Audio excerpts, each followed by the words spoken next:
why you can't just leave an abusive relationship. Something that really frustrates me is when I see someone talking about an abusive person that they were with, and the comments will be full of people saying, just leave them. It's not that simple, because of something called the wheel of abuse. Abusive relationships don't start off bad. So there's that first initial honeymoon phase. Tension builds, they do something abusive, they apologize to you, and then it's great again. This system quite literally hacks the dopamine in your brain. Because it's so good when it's good and you just want to get it back to that, it brainwashes people and makes them think that what their abuser is doing is okay. It's kind of like an addiction.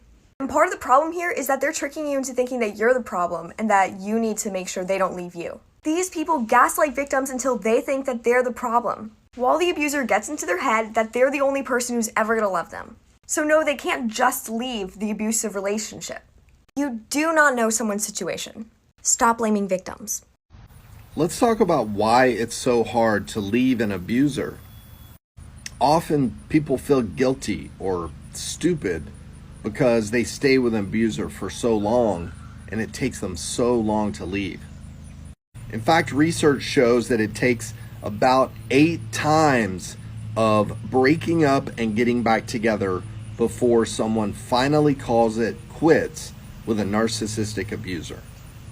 This partially happens because of the intermittent reinforcement that you get from a narcissistic abuser to keep you on the hook and give you breadcrumbs of affection and reinforcement to keep you attached to them.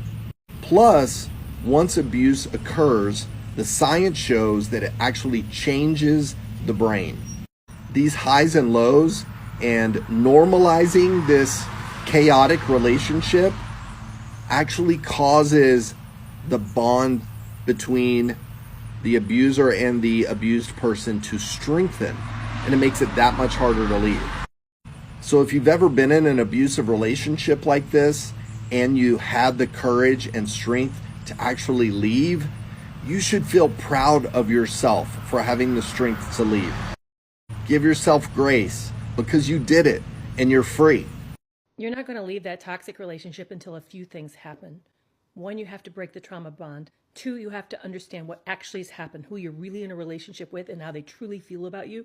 In other words, understand the cognitive dissonance. But you also need to have what's called a breaking shelf moment. Here's my breaking shelf moment. I knew I had a trauma bond with my ex. I knew that he was giving me mixed messages that were confusing the hell out of me, but I still couldn't leave. And I couldn't even tell you why I couldn't leave. I just knew that leaving felt not possible.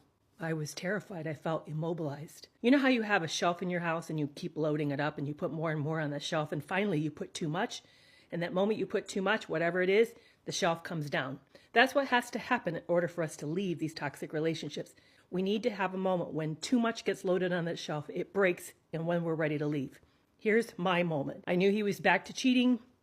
He was treating me awful. I was feeling really confused about everything. I wasn't feeling loved. He was ignoring me. Basically, we were practically living like roommates. So we take a trip, a resort, to use up some credit that we had from another trip that we didn't take. And I wanted it to be like this extra special moment, like a recapture moment for us. Why I thought that would work, I don't know. We're on this trip and he's treating me horribly, worse than ever. And we are ending the trip with a couple days stay at an Airbnb in order to coordinate the end of our resort trip and the getting a flight, because we're on an island that doesn't have flights every day. I know, complicated. So we're at this really cool cottage near the water and we're at a pool and he's losing it over the fact that the chair is stuck in the ground. It got kind of embedded because of all the rain or whatever, and he can't get it loose, can't move it. And he starts to then scream at me and says, "This is what's wrong with you. You never think. You don't think about the basics thing. You picked a place that didn't even have a full set of silverware. That's your problem. You don't think." And I'm sitting there thinking, dude, I planned this whole trip by myself, alone, and I've been sick. And you're grousing over the fact that there's not a full set of silverware. I had this thought in that moment. I wouldn't be okay if anyone treated one of my kids like this. And then I had the subsequent thought of, then why is it okay for him to treat me like this? I felt the shelf break. I was done. And it was a few hours later, an opportunity opened that allowed me to walk out safely. That was my break the shelf moment. What do you need to be able to get out? It starts with understanding the trauma bond, to have what's called breaking shelf moment. I hope you'll come to an upcoming webinar hosted by Lisa Sunny, Stronger Than Before, called Overcoming Trauma Bonds. I'm one of the guest panelists, and it's going to be incredible, and I'd love to see you there. One of the most common reasons I see people stay in bad relationships is because they feel chosen by their partner. You might be blaming yourself for not leaving, but allow me to shift that blame straight to your parents. If it's hard to leave a toxic relationship, it could be because you didn't feel chosen as a kid. When you're neglected or abandoned by your caregivers, it leaves a lasting impact. As kids, we crave attention for survival and emotional safety. If you didn't feel chosen, maybe because your parents couldn't meet your needs or just flat out sucked, your brain internalizes it as something's wrong with me. I have to work harder to be chosen. Now, fast forward to adulthood. You might be with someone who's bad for you, but even though you know you should leave, it feels impossible. Why? Because even if you're with a total turd, at least that turd is choosing you, and that feeling overrides everything. The little kid inside of you is willing to stay in a bad relationship just to feel chosen. Thanks, Mom and Dad. It's fun to blame your parents, and I will do it forever if you would like me to. Maybe they did their best, or maybe not. But sitting in blame doesn't solve anything. So how do you take responsibility? Start by recognizing the pattern and working on choosing yourself rather than waiting for someone else to do it. That's usually a good start. If anyone asks you why you can't leave a narcissistic or toxic relationship, send them this video. It comes down to this. When we're born, the way we survive as humans is based on how we attach to our caregivers. So when we're children, we attach to our parents in order to survive. That is a human system. When we go out into the world and we experience pain, or as children, like we fall over or we hurt ourselves, we run to that attachment from our parents to be soothed, to be safe, to feel loved and to feel nurtured. And as adults, we grow up and we still have those attachment needs, but they no longer become with our parents, and they usually transition to one with our partner. So we seek our partner's support, we seek our partner's nurture. What happens in a narcissistic relationship or a trauma bond is the relationship is set up at the beginning to be safe, nurturing, and loving. So we are taught, we attach to them, and we are taught that this person is a safe person to come to when I experience pain. And then over time, that person becomes somebody that causes our pain. So the cycle is that we experience pain from this person that we love and are attached to, and then we go back to that person for the same nurture. And we don't know what version we're going to get. So we're attached to someone that is also creating the trauma and the pain. And often it is a psychological game from that other person. They are soothing the things that they've created within you, and your mindset and your trust within yourself has declined so much over the period of the relationship that you believe that they are helping you, and you believe that they are gonna change their behavior, or you believe that they're soothing you, or that it's your fault for how they reacted and how they treated you. That person in that situation, if you know someone in that situation, if you are in that situation, the only thing that person deserves is compassion and love. Questioning that person on why they can't leave and why they aren't capable of walking away, it runs so much deeper. There is a visceral physiological attachment and admiration to this person that functions very similar to Stockholm Syndrome, and that has to be taken really seriously. Why do women stay? It seems simple. He hits you, he abuses you, doesn't treat you well, you should leave, right? In this video, I'm going to tell you why they stay. My name is Erin Fugate. I'm an advocate against domestic violence, anti-human trafficking, and I'm a survivor myself. The reason we stay is because we haven't fully decided to give up on our partner. We think that they're going to change. We believe that our love is strong enough to save them. We fall for their gaslighting and their lies. And ultimately, it all comes down to this one truth: we aren't ready to let go. Now, of course, mixed in all of that is fear for our safety, fear for our lives, fear for our families' lives, being isolated, being stuck in freeze, not having the resources. All of those reasons are true as well, but at the core of it is we're not ready to let go. But the stats don't lie. An abuser doesn't change.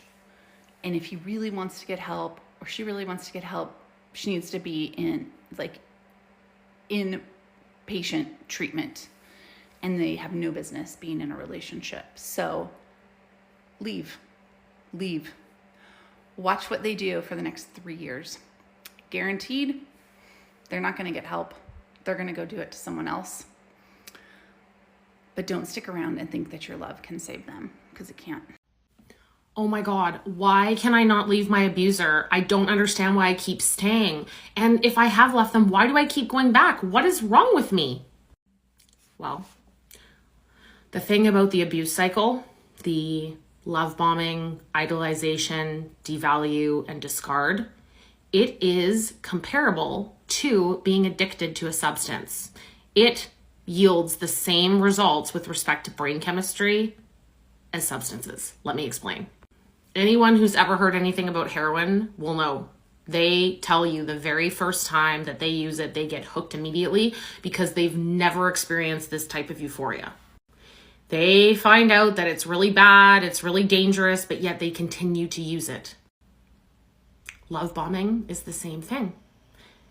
The beginning stages of these abusive relationships, and especially the abusive cycle, once they get back to that idolization with you, it is euphoric. So you seek it. So here it is. You, me, we're the addicts. Our dealer is the abusive person. And love bombing and idolization, that's our oxytocin and dopamine. Those are our drugs. And within an abuse cycle, when you're going through their abusive parts, the devalue, discard, the levels of cortisol that are being released into your system is outrageous. That's why all this cortisol, after the fact, when you leave them, people can end up with actually long-term health issues, including autoimmune problems. Now, the longer you stay in these abusive relationships, the more that they up the ante with the abuse. So you are always desperately seeking that euphoria again. You want to get back to that love bombing. What do I have to do to get them to give me my drug? You start agreeing with them. You allow them to gaslight you. You have cognitive dissonance. You actually believe that it's your fault, because usually when you say, okay, I'm sorry, I'm the problem, it's me, then you get your drug. And they will keep giving you this drug and then taking it away and giving it to you and taking it away so that you stay. Now, what happens when an addict stops using their drug? They go into withdrawal. So when you leave an abusive person, you actually go into withdrawal. It's very, very, very crazy making to think, but there's a chemical thing going on in your brain, guys. You are not nuts. There's a reason it takes 7 to 9 times on average for people to leave these abusive relationships. And if you've already had a history of issues with any substances, this is just another way to mask our pain. It's another drug, and it makes us feel good about ourselves. It's an addiction, essentially. Y'all, the reason that you're having such a ridiculously hard time walking away from the narcissist or getting over the narcissist is not because there's something wrong with you or because you're stupid. I know it feels that way, and it can bring a lot of fucking shame to finally get to this level of awareness where you see who the narcissist is and you see how poorly they have been treating you, and you still can't seem to walk away or to move on from them. So you start to feel like there's something wrong with you, or like you're sick, because why would you want to be with someone who's treated you that way? And the answer is because of trauma bonding. You've been conditioned to be addicted to the cycle that the narcissist has had you in. In the beginning, they give you ridiculously high amounts of everything that you want in a relationship. And then over time, they slowly and insidiously take those same things away while still giving you breadcrumbs of them sometimes. You go through these cycles of extreme highs and extreme lows with the narcissist. During the extreme lows, your body starts releasing all this cortisol because you're stressed the fuck out and full of anxiety. And then after these extreme lows, then they come back and they make you feel good again, and you get a dopamine hit and you go back to the extreme highs. They use intermittent reinforcement, so you never really know when you're going to get another reward, another breadcrumb, another dopamine hit. So you sit around waiting for the next one. And it starts to feel like the narcissist is the only thing in the world that can give you that dopamine hit. The only thing in the world that can make you feel better after you feel like shit. They give you anxiety, but they take your anxiety away too. It's a vicious cycle that your body has been conditioned to live in and been conditioned to expect. And to pull yourself out of this cycle and break this addiction, you have to get away from the person who's been running the show, which is the narcissist. And the thing is, this isn't even really about the narcissist as a person. If we were to sit here and write a list about all the things that you love about the narcissist, that list would be small as fuck. It just feels like it's about the narcissist because they've been the one pulling the strings in this cycle that you're addicted to. Try to see yourself as being addicted to the cycle that the narcissist has you trapped in rather than being addicted to the narcissist themselves. So mentally, try to take the narcissist out of the equation altogether in your mind, because you are more than capable of breaking an addiction to a cycle. Are you constantly wondering if you should stay or go? That's one of the biggest signs that you're in a toxic relationship. I've been there, the back and forth, constantly contemplating whether I should stay, whether I should leave. It is one of the most painful parts of a toxic relationship. But the truth is that you're never going to feel ready to leave. There's no perfect moment, and you have to do it while you're afraid. You almost have to force yourself to do it. And it's the hardest decision that you can make, knowing that it's going to hurt. But that's what toxic relationships are. They're designed to keep you stuck. They create confusion, they create distractions, so you don't really know what's happening. You don't even know up from down. You're being manipulated to stay, even when you know deep down that you're being abused, mistreated, and you still love them. That's what makes it so hard. Leaving is painful. It feels like it's ripping away a part of yourself, and it's like withdrawing from a drug, and it's going to get harder before it gets easier. But that pain that you're feeling right now, it will pass. Couple months down the line, you're going to start to feel it. Freedom, a life that feels like your own again, and you just have to trust yourself enough to take that first step, even if it's the scariest thing that you've ever done.